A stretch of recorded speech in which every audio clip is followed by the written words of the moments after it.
Je n'ai qu'un mot à dire pour vous dire bonjour. Ça me fait penser à Peppa Pig, ceux qui connaissent. Eh bien, bonjour à tous. Très heureux d'être là avec vous et de relever ce défi de parler du porc, du cochon et d'en faire un lien avec notre relation avec Dieu. Alors on commence, il y en a beaucoup des histoires avec des animaux qui sont intégrés et où souvent je réalise qu'il y a ce thème de l'acceptation ou du rejet. Par exemple, en ce moment, je suis en train de relire une histoire avec mes enfants qui s'appelle Billy. Et si on va derrière le livre et qu'on lit les quelques lignes qui introduisent cette histoire, voilà ce qui est écrit. Moi, je suis Billy, mouton noir. Je ne sais pas si je suis unique au monde. En tout cas, tout mon troupeau est blanc, sauf moi. Il y en a d'autres, des histoires qui parcourent ces thèmes-là, le vilain petit canard. Et je trouve que c'est toujours intéressant de voir à quel point une petite histoire légère, même qu'on raconterait aux enfants, peut finalement venir mettre le doigt sur des réalités bien plus profondes. Je laisse ça là. Et maintenant, je viens sur un autre animal qui n'est pas beaucoup aimé dans la Bible, qui est même très mal aimé. C'est justement le cochon. J'aime bien comment il a été dessiné là. Un petit cochon avec... C'est presque chou. Alors que dans sa loi, Dieu l'a très vite mis à l'écart. On ne le touche pas, on ne le mange pas. Et pourtant, en même temps, nous aujourd'hui, je ne sais pas vous, mais qu'est-ce que c'est bon une bonne tranche de bacon grillé. Oh là là. Et sous toutes les déclinaisons possibles, le cochon, désolé pour les végétariens, je ne vais pas aller trop loin là-dedans, mais quand même, c'est tellement savoureux, quoi. C'est tellement savoureux. Alors, on va jouer aussi un petit peu avec ce contraste entre le gras, c'est une expression, le gras c'est la vie. Il y en a qui disent ça. Et c'est vrai, j'ai mis assez tard à comprendre à quel point, en fait, dans un bon morceau de viande, c'est justement ces parties grasses qui font qu'il y a ce goût tellement dingue. Umami, quoi. Allez, on plonge dans ce passage en Lévitique, chapitre 11, versets 7 et 8. Voici comment Dieu a présenté les choses. Le porc, bien qu'il ait le sabot fendu, ne rumine pas. Il est impur pour vous. Vous ne mangerez pas de leur chair et vous ne toucherez pas de leurs cadavres. Ils sont impurs pour vous.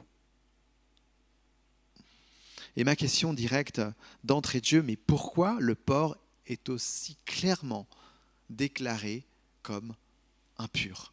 Comment est-ce qu'on peut comprendre ça? En quoi cette question, elle pourrait aussi avoir un lien avec nous aujourd'hui?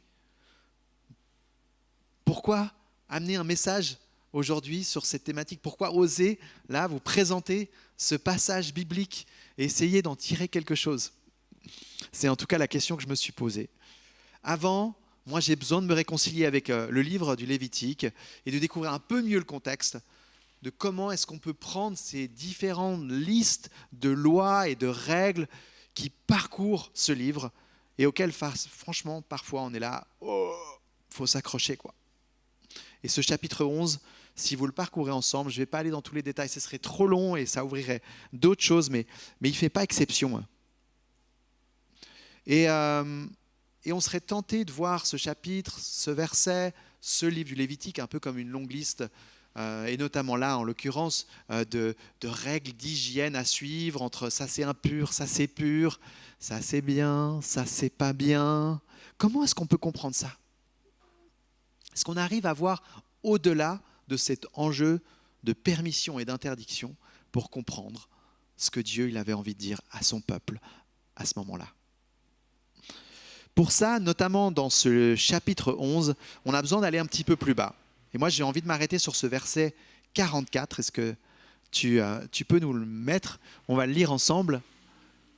Voilà ce que j'ai pu repérer en tournant autour de ce chapitre.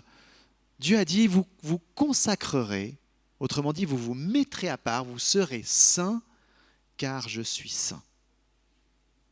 Et là, je crois qu'on a un indice de pourquoi Dieu installe cette frontière aussi claire entre le pur et l'impur. En fait, il a envie de montrer l'importance de sa sainteté. Et il a envie d'apprendre à son peuple, à Israël, comment vivre au milieu, dans la présence d'un Dieu qui est saint. Comment apprendre à vivre en étant conscient de cette réalité-là. Alors vous allez me dire, ok, on arrive à entendre, mais comment établir un rapport entre le cochon et la présence de Dieu ? C'est une bonne question. On peut la poser différemment, on peut se dire, mais pourquoi Dieu, est-ce qu'il fait d'un simple animal une question qui touche à sa relation à lui ? Je ne vais pas trop m'arrêter sur cette question parce que déjà dans le chapitre, il y a plein d'autres animaux qui sont blacklistés, qui ne rentrent pas dans les critères, ce n'est pas le seul. C'est vrai que le porc a une belle place, mais ce n'est pas le seul. Et moi je me suis dit, mais en fait, si le cochon, ce n'était pas vraiment la bonne question en fait. Si ce n'était pas à propos de la valeur du cochon que ça se jouait, et s'il n'y avait pas là derrière, en fait, une question bien plus grande, bien plus large. Et cette question, je nous la pose aujourd'hui. Cette question, je pense qu'elle ressort vraiment de tout ce chapitre 11. C'est qu'est-ce qui peut finalement, réellement tenir dans la présence de Dieu ? Qui est-ce qui peut réellement tenir dans la présence de Dieu ? Et c'est un peu comme si le cochon, c'était presque une image ou, allez, je vais un peu loin, presque une métaphore pour nous poser cette question, pour attirer notre regard là-dessus et nous dire, ah ouais, en fait, c'est pas tout, c'est pas n'importe comment. Dieu avait à cœur de mettre des choses très précises. Et si on dézoome un peu et on sort de ce livre du Lévitique qui vient vraiment poser la question de l'accès à Dieu, ben en fait, si on regarde la suite de l'Ancien Testament, si on voit le peuple d'Israël qui est dans le désert et la question de l'accès à Dieu, elle se fait au travers de cette tente de la rencontre, donc le tabernacle. Et là aussi, ce n'est pas tout simple, la façon d'aller et de s'approcher de Dieu. Ce n'était pas au hasard. Les choses étaient très réglementées, mais par contre, Dieu, et j'aimerais mettre l'accent là-dessus, Dieu déjà là avait à cœur d'être au milieu de son peuple, de résider parmi lui. Ok, on n'entre pas comme ça, c'est pas non plus au hasard, mais par contre, le Dieu d'Israël est là, au milieu de son peuple. Et on continue la suite du parcours de l'histoire de l'Ancien Testament et on voit que plus tard, il y aura ce temple, la maison de Dieu. Et là aussi, il y a des zones, on fait ça d'une certaine manière, mais la présence de Dieu, elle est amenée, elle est là, elle a une place.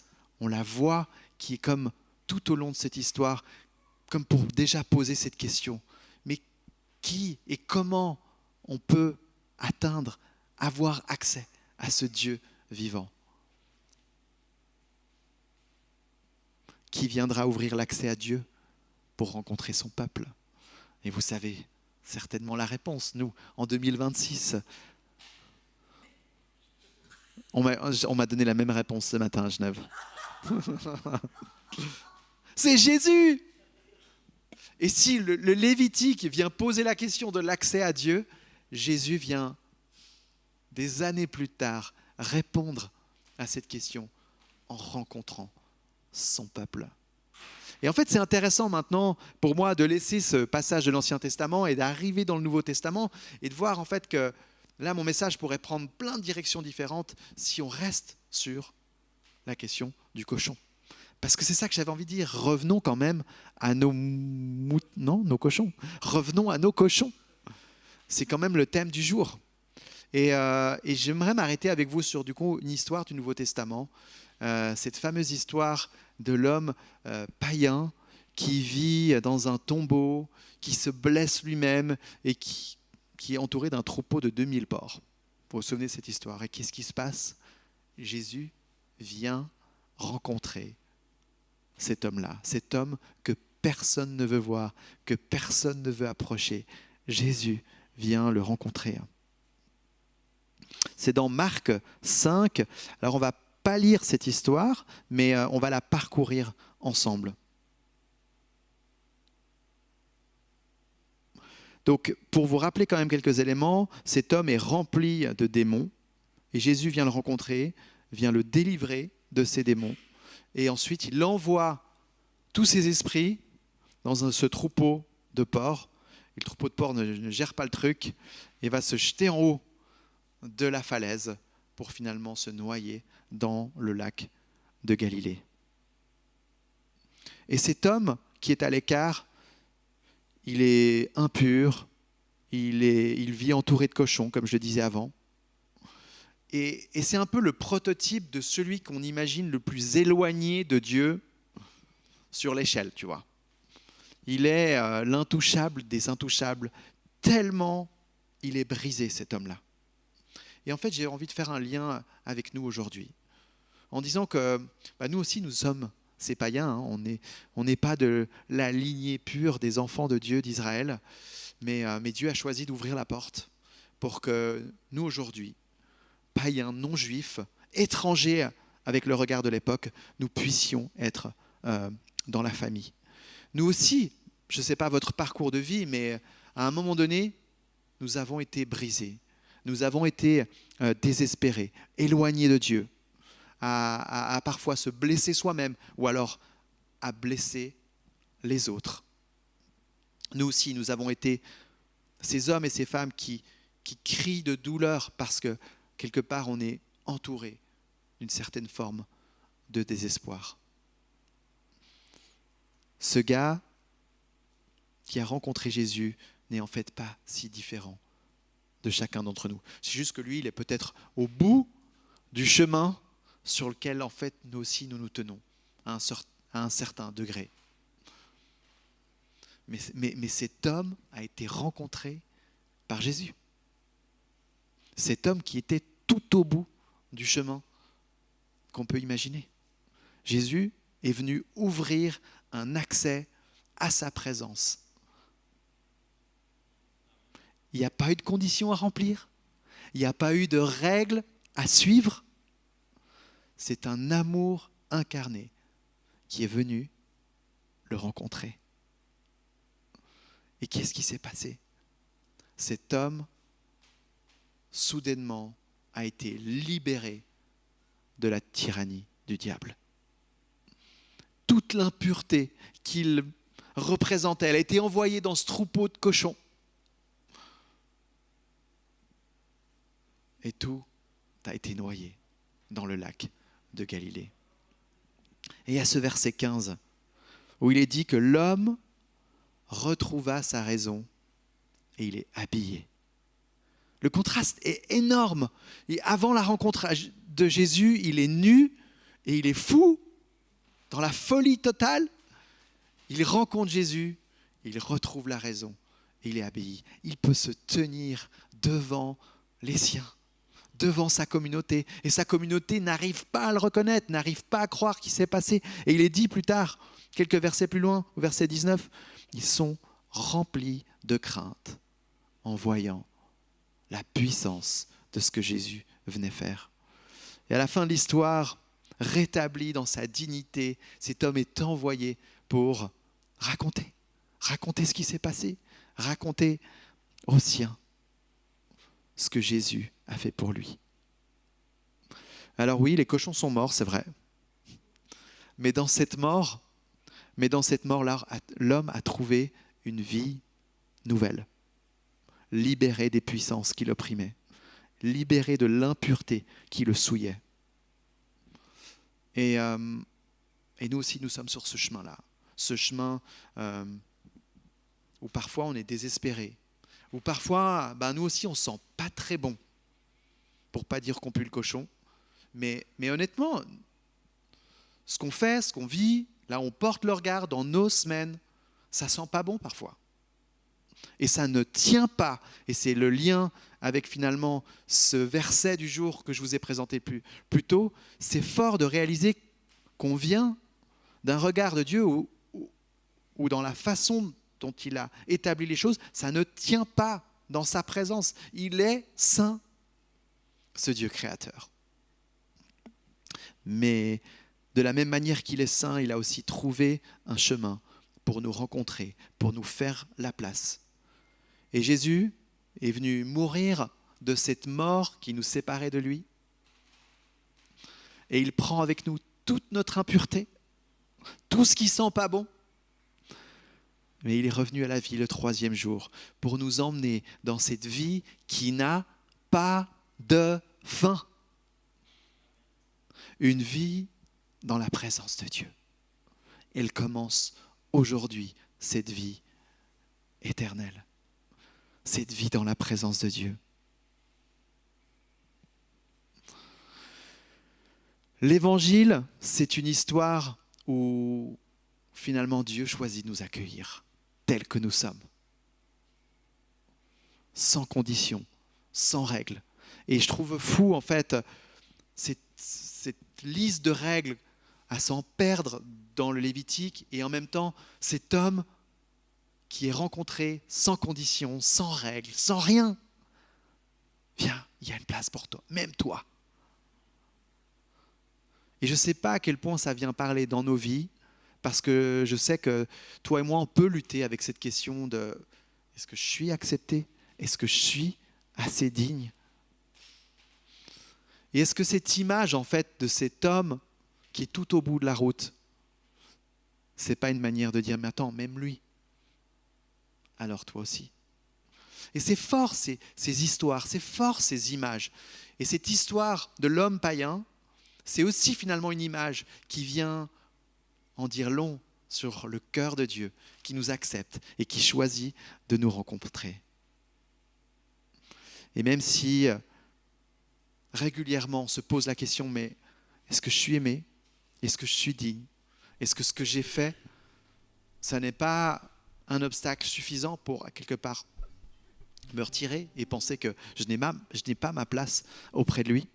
Eh bien, c'est les questions avec lesquelles on lutte souvent. Et ce sont des obstacles à la rencontre avec notre Dieu. Et si Dieu nous aime d'un tel amour, au point qu'il est venu sur terre s'identifier avec notre condition, je crois qu'il y a une bonne question qu'il nous laisse. C'est comment, si l'accès est ouvert, comment est-ce que tu t'approches de lui? C'est la question avec laquelle j'aimerais te laisser aujourd'hui. Comment est-ce que nous nous approchons de notre Dieu qui a choisi de balayer tous les obstacles, sans renoncer à sa sainteté, mais de balayer tous les obstacles pour nous rencontrer?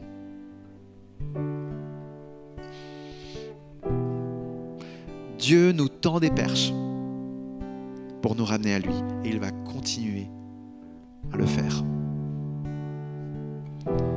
Alors moi, je me suis posé la question personnellement pour peut-être aussi vous mettre en mouvement et vous renvoyer cette même question. Comment est-ce que je m'approche de Dieu? Et j'ai réalisé que j'avais plusieurs choses qui se passaient quand j'ouvre un temps de prière, quand je choisis de rencontrer Dieu et que je n'ai pas envie non plus de le faire un peu comme si j'ouvre mon téléphone et puis je passe à autre chose. Non, c'est un moment spécial, c'est un moment précieux. Et qu'est-ce qui se passe en moi? Et j'ai réalisé qu'il y a une première étape que j'aime vivre, que je vis, qui me permet d'entrer dans ce moment, c'est comme si je réglais mon cœur, tu vois, c'est comme si c'était une molette là, et je le règle sur la position honnêteté.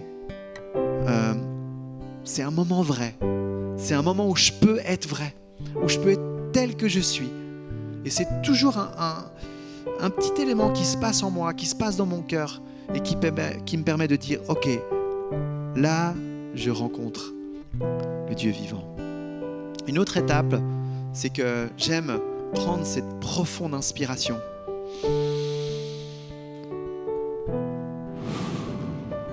Une façon de dire à Dieu, mais ta présence, elle vient jusqu'à l'intérieur de moi. Viens me rencontrer dans toutes les parties de mon être.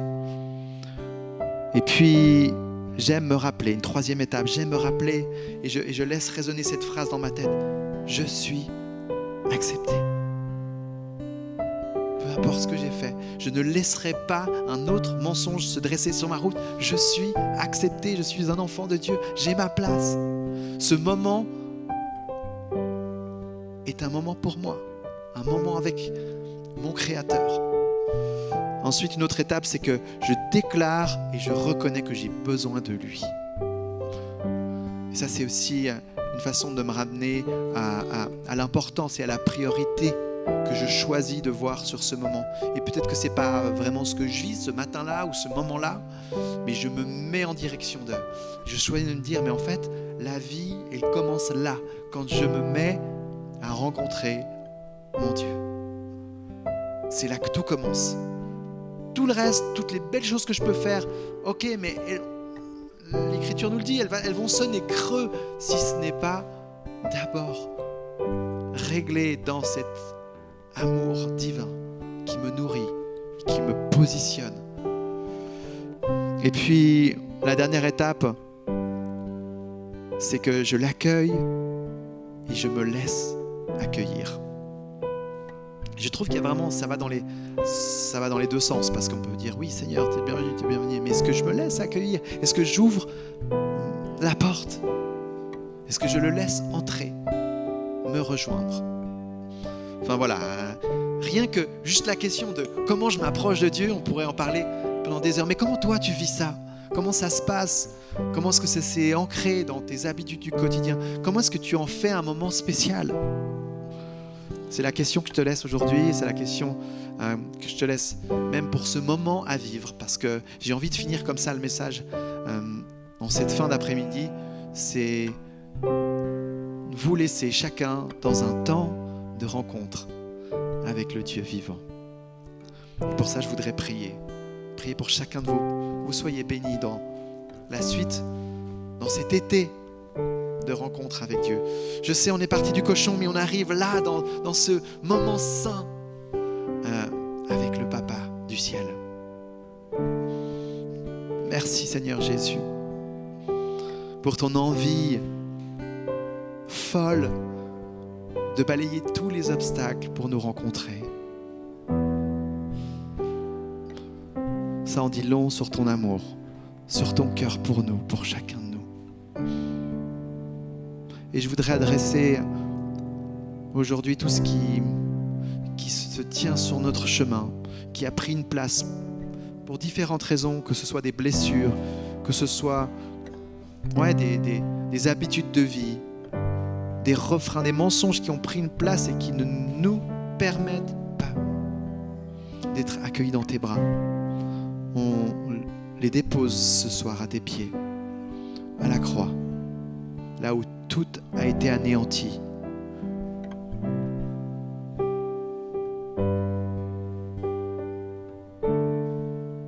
Et j'entends le Seigneur qui nous dit à chacun, lève la tête, ma fille, mon fils. Lève la tête, tu es digne. Je t'offre ma justice comme un habit qui te définit à mes yeux.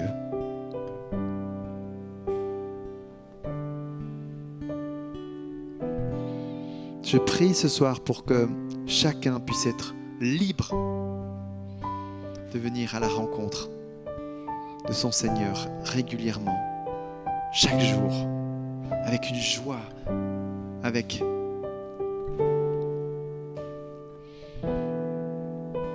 une façon de faire.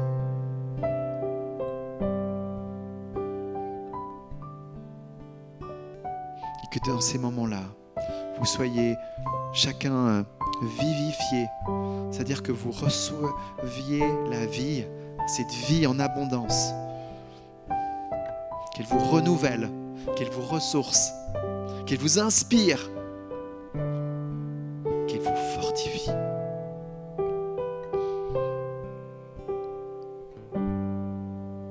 Et je vous laisse maintenant chacun dans ce moment précieux avec le Seigneur.